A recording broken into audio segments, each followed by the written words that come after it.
This is a story to all the girls who are always nice and kind to the weird kid in class or that weird guy in the corner who's a loner. Be careful, because I learned my lesson the hard way. In undergrad, I really wanted to go to med school, and to be able to go to med school, you need to publish like a few papers or at least have some type of research experience. So I asked my biology professor to join his lab, to which he accepted. Great.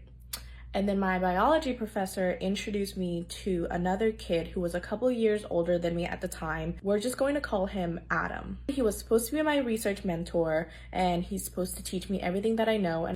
And Adam, literally just imagine your typical skinny, nerdy Asian kid. But for some reason, he thought he was the hottest shit in the world. He would keep saying weird stuff like, oh, all the girls in O Camp want me.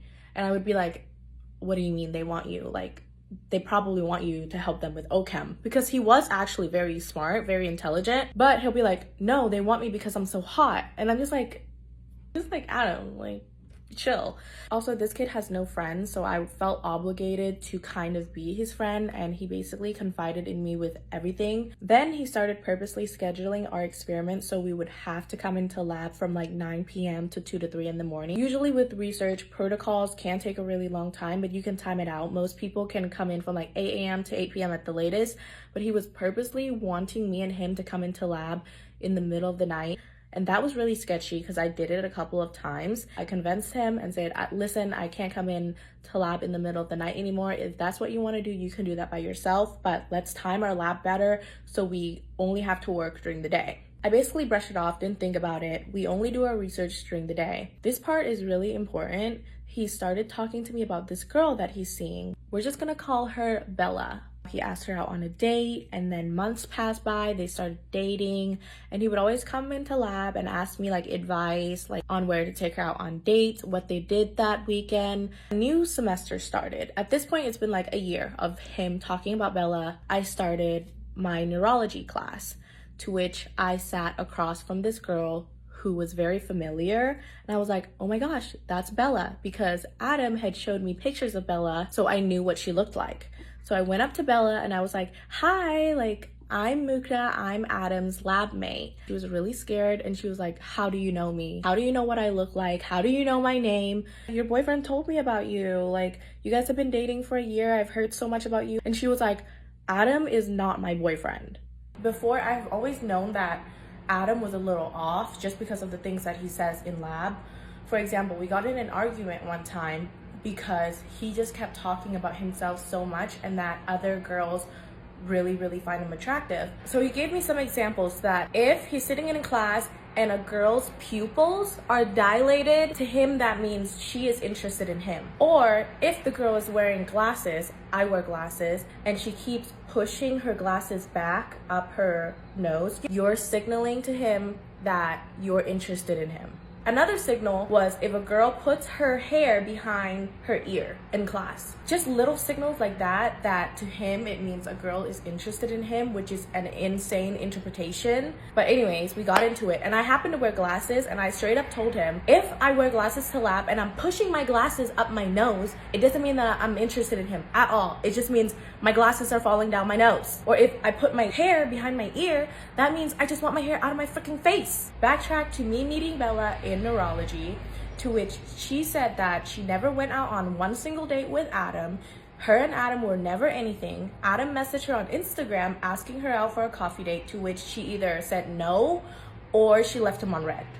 So basically, he made up the whole story of them dating for the whole entire year, every single date, every single conversation, and how they were in love. He just made that whole thing up.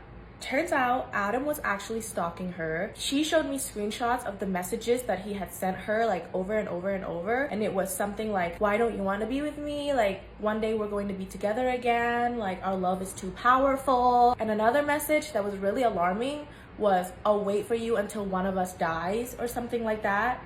Bella had also told me that somehow he would figure out her schedule and he would sign up for the same exact classes as her, so he would see her in class. And she also fell into a deep episode of depression where she was always paranoid and felt like someone was watching her all the time. Bella usually walks to campus because she lives in University Hill, so she would walk to campus, and every single walk she would feel like someone was following her or someone was watching her. With stalking cases, you can't really report it to the police unless you have solid evidence. So unless the stalker try to break contact, like either showing up at your work or try to break into your house, there's really not much they can do. I think she did try to report it to the police of all of her Instagram messages. She would block an account and then he would make another account and message her and saying all these crazy things until he broke into her house, but it actually wasn't her house.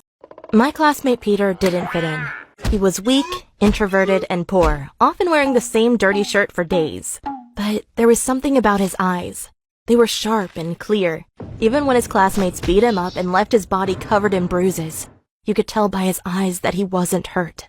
He also didn't participate in class unless the teacher asked him to. Then he would stand up, give the correct answer, and sit down again.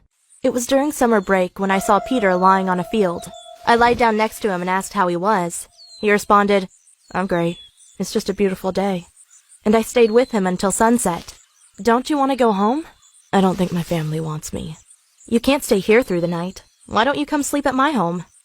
"Wow, thank you. That would be awesome." I brought him home, but my mom wasn't happy. She said, "Why did you bring this bum here? Look how dirty he is." Well, I made Peter take a shower and then I gave him my blanket so he could sleep on my floor. But by the next morning, he was already gone. I didn't see him again until school started, and right during the first break, the other boys wanted to beat him up, but I went in between and told them to stop. "Leave him alone! He might be different, but that doesn't allow you to hurt him." "Good luck defending him, little girl." The boy pushed me away so he could attack Peter, but that's when I started screaming as loud as I could. I wasn't hurt, but I pretended I was. When a teacher arrived, I said, "He smashed my head on the ground." "She's lying. Don't believe her." "Seems like we have to call your parents into school again." "But I didn't do anything." "So you want to tell me that this poor girl is lying?" The teacher took the boy by his ear and dragged him away. Peter said, "Thank you, but I don't mind if they beat me up." "Don't act silly. You need some friends to defend you. By the way, you want to come pick strawberries with me in the afternoon?" "I would love to do that." Well, after we had filled 2 baskets of strawberries, we sat down under a tree. It was the first time I realized that Peter was actually quite handsome. After we had filled 2 baskets of strawberries, we sat down under a tree. It was the first time I realized that Peter was actually quite handsome. I said, "Why are you so different?" And he responded, "I don't know." But I liked how he was different, so I cuddled myself against his shoulder. I felt comfortable with him because I knew he didn't judge me. And when it got dark, I asked, "Can I give you a kiss?" He nodded, and for a few seconds, I felt complete. Afterward, we became best friends, often walking through the fields and talking about our futures. I was surprised when one day he told me he wanted to move to the big city. He said school bored him and I should follow him. I said, "We're only 15, and my parents would never allow that." "If they want the best for you, they will." I don't think my parents would understand. He didn't respond, but the next day in school his chair was empty, so I went to his home. His mother opened the door and looked completely drunk. She screamed, "What do you want?" Is Peter here?" "No, but if you show me where he is, I'm gonna give him a few slaps." Peter had run away and left me behind. I was lonely and often wondered if Peter and I would ever see each other again. I wasn't sure, but after I graduated high school, I moved to California to study law. It was different than what I had expected. I missed the beautiful fields and nature I had grown up with. And I also still thought about Peter. We'd only been together for 6 months when we were 15, but he was the only guy I'd ever loved. Of course, I had other guys interested in me in college, but I found them shallow and boring. But to stop feeling lonely, I started dating Michael. He was extremely ambitious and worked all day, which meant I didn't have to talk to him much. We had been together for 2 years when Peter called me on my phone. After we had filled 2 baskets of strawberries, we sat down under a tree. It was the first time I realized that Peter was actually quite handsome. I said, "Why are you so different?" And he responded, "I don't know." But I liked how he was different, so I cuddled myself against his shoulder. I felt comfortable with him because I knew he didn't judge me. And when it got dark, I asked, "Can I give you a kiss?" He nodded, and for a few seconds, I felt complete.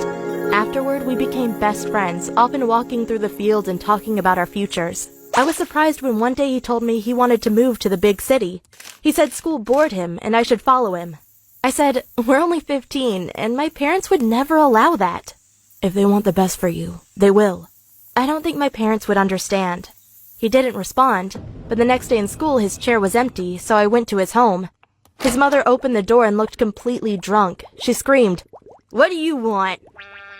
Is Peter here?" "No, but if you show me where he is, I'm gonna give him a few slaps." Peter had run away and left me behind. I was lonely and often wondered if Peter and I would ever see each other again. I wasn't sure, but after I graduated high school, I moved to California to study law. It was different than what I had expected. I missed the beautiful fields and nature I had grown up with. And I also still thought about Peter. We'd only been together for 6 months when we were 15, but he was the only guy I'd ever loved.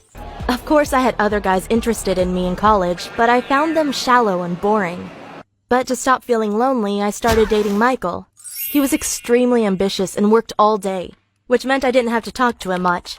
We had been together for 2 years when Peter called me on my phone. I hate wearing bras. They're uncomfortable, constricting, and expensive. With work from home, I spent the last year and a half basically never wearing a bra and got used to it. Quite frankly, my boobs are non-existent anyways. I recently started going to the gym again and started working out braless. I should note that up until now, no one has ever pointed out anything wrong with me not wearing a bra. However, in the middle of a set of squats, yes, mid-squat, a guy comes up to me, taps me on the shoulder to get my attention, and tells me that my nipples are poking out through my shirt. I get really irritated because why the F is this guy staring at my nipples in the first place and then stopping me mid-set to inform me? I ignore him and try to finish my set, but then this mofo literally grabs the bar, and as I ascend, he re-racks it for me. He claimed it looked like I was having trouble with my last rep, and that he had to come over and make sure I could do it, and that's when he noticed my nipples. I'm really pissed off at this point, and I told him I don't need his help finishing my set and why the F he was looking at my chest in the first place. He said he was gonna spot me, but then noticed my chest and thought it would be inappropriate. I pointed out that the safety bar was set, so even if I did fail the set, he wasn't needed. He just insisted that people at the gyms look out for each other, and that going forward, I should probably wear a bra so that other people won't get uncomfortable, and it may help me stay more balanced in my squats. I'm literally the only girl in the weight section of the gym at the moment, and other guys who are squatting and failed sets never have to worry about this shit.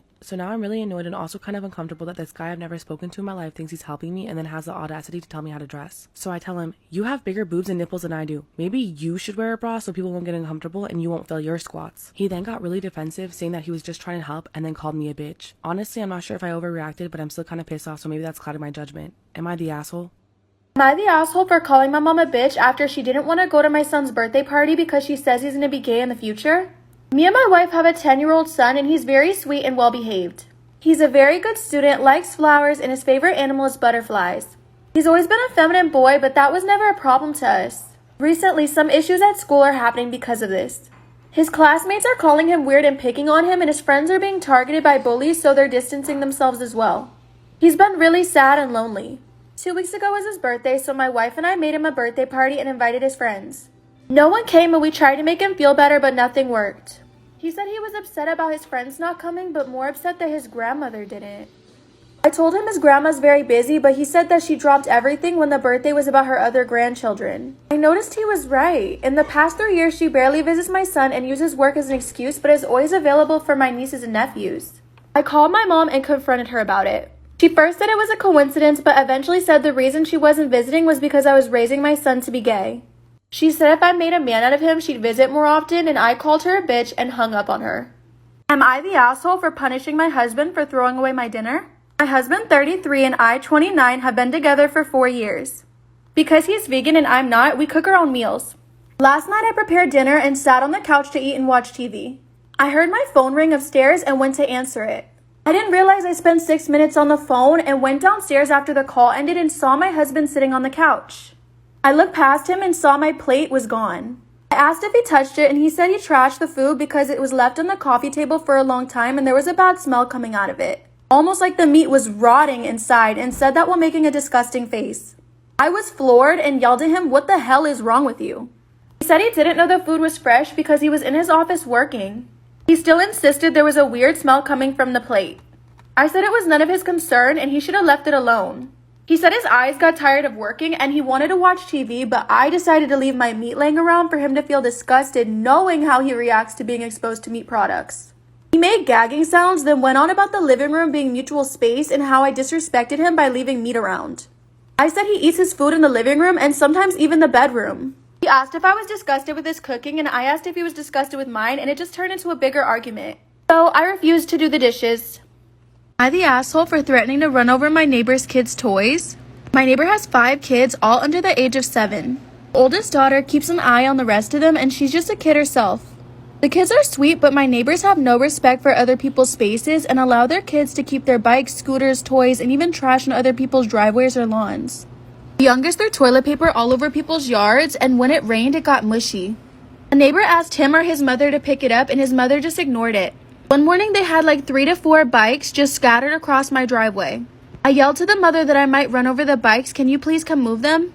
And she got annoyed. I yelled to the mother that I might run over the bikes. Can you please move them? The mother started getting annoyed, asking why I couldn't just move it. I told her because it was her kid's stuff and it should be on their side. I might squish it because I either A, don't know it's there until I reach a certain blind spot, or B, don't want to touch their stuff anymore. She started whining, saying that they were just kids and don't know any better. I never blamed the kids. I blamed her. I told her she was excusing bad behavior on her part towards her kids, and I asked the kids to move their stuff, but they don't listen to me either. Am I the asshole for threatening to run the toys over? Am I the asshole for telling my in-laws exactly where my husband was when I went into labor? I gave birth to my son 10 weeks ago, and I went through an exhausting period while I was nearing my due date. I wanted my husband by my side when I went into labor, but he'd go out every night to hang out at his friend's place and watch football games. I suggested they watch the games at home just in case, but he was having none of it. That he had to attend game night there and that they had a certain, how do I describe it, ritual when watching a game, and he can't enjoy it at home or anywhere else. The night of our son's birth, my water broke while my husband was at his buddy's place watching a game. I called him and told him to take me to the hospital, and he said he was coming, but he didn't. I ended up calling my sister. My husband showed up 2 hours later and kept asking if I was still in labor and that he was almost done watching the game. He made it for the birth, but I was furious with him, mad and disappointed. He's been working on regaining my trust and respect for him after what he's done, and he's been really supportive in our son's care. Last night, I was at my in-laws' house for dinner, and we were talking about my son's birthday. My husband lied about driving me to the hospital, waiting and feeling stressed out. He said none of that was true when he was watching a game when I went into labor. Also that I wanted him to drive me to the hospital, but he didn't show up till 2 hours later. Everyone kept saying, "Shame on you, shame on you." Lying in the hospital bed, a dying man began to flail about and make motions as if he would like to speak. The pastor, keeping watch at the side of his bed, leaned quietly over and asked, "Do you have something you would like to say?" The man nodded, and the pastor handed him a pad and a pen. "Use this to write a note, and I will give it to your wife. She's on her way." Gathering his last bit of strength, the man scrawled his message and then died. The pastor folded the note without reading it, then maintained a vigil until the wife arrived. When she came, he handed her the note. His last words, the pastor said. She fainted when she read, "Get off my oxygen hose." A guy demands from the bartender a 40-year-old scotch. The bartender pours him a glass. After a drink, the man replies, "That was terrible scotch, and you know it. I want a 40-year-old scotch." The bartender pours him another glass. After another drink, the man replies, "That was only a 10-year-old scotch. I want a 40-year-old scotch." The bartender is starting to get curious now and grabs a bottle from his top shelf and pours another glass. The man takes a sip and says, "That's better, but it was still only a 20-year-old scotch. I want a 40-year-old scotch." By now, a crowd has started to form. The bartender reaches into his private stash and pours again. Another sip, and the man proclaims, "Now this is a 40-year-old scotch," to cheers from the crowd. The town drunk hands him a glass and says, "Here, try this."